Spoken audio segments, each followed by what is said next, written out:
ముందుగా సనాతన ధర్మ కుటుంబీకులందరూ కూడా శుభాభివందనాలు.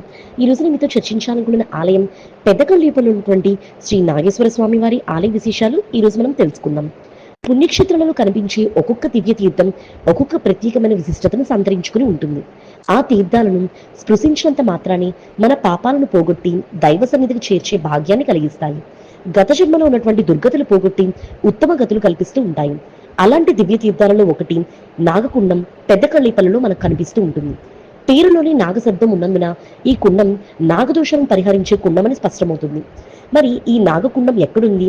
కృష్ణానది తీరంలో ఆవిర్భవించినటువంటి పరమ పవిత్రమైనటువంటి పుణ్యక్షేత్రాలను పెద్దకల్లిపల్లి యొక్క ఆలయ చరిత్ర గురించి ఈ రోజు మనం తెలుసుకుందాం. పెదకల్లిపల్లిలో పరమేశ్వరుడు నాగేశ్వరుడిగా స్ఫటిక రూపంలో శిలాశిల్ప రూపంలో కొలువై ఉండటం అత్యంత విశేషం. దక్షిణ కాశీగా ప్రసిద్ధి చెందినటువంటి ఈ క్షేత్రంలో పరమేశ్వరుడు నాగేశ్వరుడిగా పూజాభిషేకాలు అందుకుంటున్నాడు. ఈ క్షేత్రాన్ని దర్శించడం వలన కాశీ క్షేత్రాన్ని దర్శించిన ఫలం దక్కుతుందని భక్తుల యొక్క విశ్వాసం. ఈ క్షేత్రంలో వెలిసినటువంటి మహిమాన్మైనటువంటి కుండాలు ఈ క్షేత్రం యొక్క ప్రాశస్త్యాన్ని మరింత పెంచుతున్నాయి. పెదకళ్ళేపల్లి నాగేశ్వర క్షేత్రంలో రుద్ర, భైరవ, బ్రహ్మ, చంద్ర, సుఖ, నాగ, అంబిక, శారద పేర్లతో కుండాలు కనిపిస్తాయి. ప్రతి కుండం ఒక్కొక్క ప్రత్యేకతను సంతరించుకొని దర్శనమిస్తూ ఉంటుంది. ఇక్కడ వెలిసి ఉన్న అన్ని కుండాలు విశిష్టమైనవి అయినప్పటికీ వాటిల్లో నాగకుండం మాత్రం అత్యంత మహిమాన్వితమైనదిగా ఆలయ స్థల పురాణం ద్వారా మనకు తెలుస్తుంది.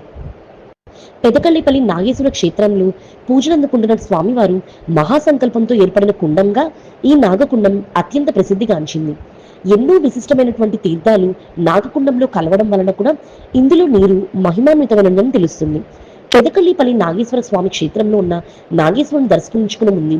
ఈ నాగకుండంలో నీరు సిరసులు చల్లుకుంటే అనేక జన్మాలుగా వెంటబడుతున్నటువంటి దోషాలు నశిస్తాయని విశ్వాసం. ఇక ఈ జలాన్ని తీర్థంగా స్వీకరించడం వలన గ్రహ దోషాలు కుదిరిపోయి సత్సంతానం కలుగుతుందని విశ్వాసం. తద్వారా ఉత్తమ గతులు ప్రాప్తిస్తాయని మన పెద్దలు మనకు చెప్తూ ఉంటారు.